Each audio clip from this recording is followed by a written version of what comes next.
Hi, I'm Fazil Mihlar, editorial page editor of the Vancouver Sun.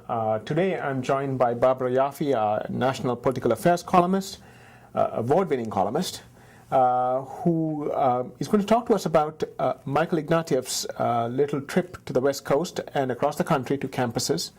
What's the purpose of his trip? What's he trying to do? Well, he says he's trying to tap into the views of young people because they're the future, and you know, he needs some policy ideas. One of the major problems that the Liberal Party has had is that they've had nothing to put in the window, and nobody really, they feel that nobody knows what they stand for. But what are all their policy committees doing in the Liberal Party? I mean, they're the governing party of Canada. They've pretty much held power for more than 70% of the time of this country's existence. Are they bereft of ideas within? No, they have to consolidate their opinions. You know, the truth is that what this campus tour is all about, going to the right across Canada to 11 campuses, is to get publicity for the party. Right. Let's face it, positive publicity, because Lord knows they've gotten a lot of negative publicity in the past year.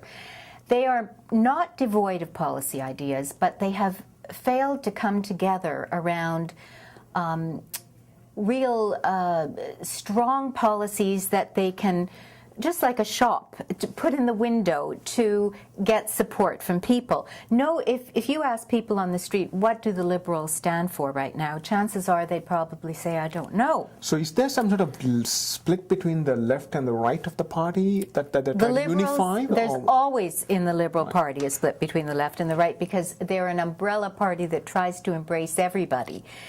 So what they have to do is they have to get together, debate and discuss, and come up with some firm, like maybe 2 or 3 firm ideas. Like, for example, they talked about an east-west energy corridor.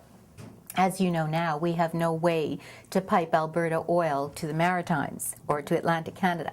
Maybe they're the party that's going to say, we need finally to have east-west energy moving across the country in pipelines, or we need a high-speed rail corridor between Quebec City and Windsor. Maybe they'll put that in the window. But right now, they haven't come together and signposted the things that the Liberal Party will stand for. So this is what the exercise is about. But Barbara, the central question right now, it seems to me, is all economic and pocketbook issues. Yes. Right. We are facing a massive budget deficit over the next several years. Our debt has gone up. And the Liberals have been all over the place on that issue. Right. So, and the question, the other central question is, people want to know, unemployment at around 8.6%, 8.7%. People want to know whether they're going to have jobs.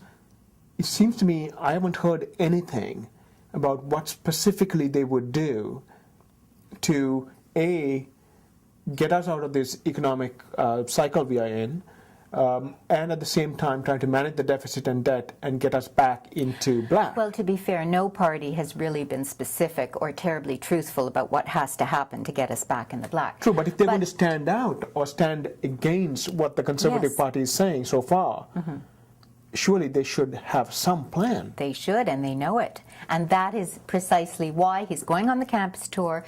The Liberals are having a big caucus session in Ottawa, January 19th, 20th. The party presidents are getting together in Windsor in early February.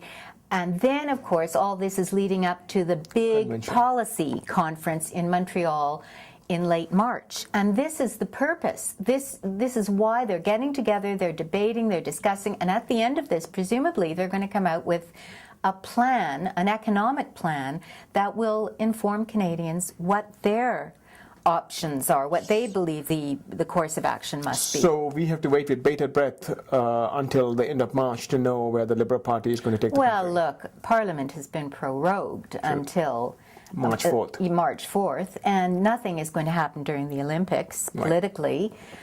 So I think it's a safe bet that they're having the conference late in March. Do you think Ignatieff himself can overcome all the negatives which are on his side of the ledger beyond the policy question? That's a big question that even he cannot answer. We have to remember that Michael Ignatieff became leader without the benefit of a high-profile policy, a high-profile leadership convention. So, and ever since then, he's just stumbled, and you know, he made the gross error last fall, threatening an election. The polls have shown that the Liberals, I mean, they went down to 25%. Now they're a poll this week says they're at 30%, but they still have a lot of work to do in repairing his image. And he's been on a learning curve. Let's face it, it's difficult to go into a leader's job, especially an opposition leader's job. That's a thankless job. And suddenly know how to behave and how to appeal to people. So he's had a year to learn, and he's now surrounded himself. Since last November, he fired his team and he got a whole new leader's office staff of experienced Chrétien-era employees. Right. And they're helping him, and this tour he's on now is a learning thing, and he's trying to get out there and be more appealing. So it remains to be seen. Now, I should tell you, the Liberal Party is having its biennial convention in June of 2011. So he has a year and a bit to shape up, or at that convention, for all we know, there may be plans to ship out Michael Ignatieff. That's right. So he has a window of opportunity here, and he's trying to do his best. Thank you very much. You're welcome.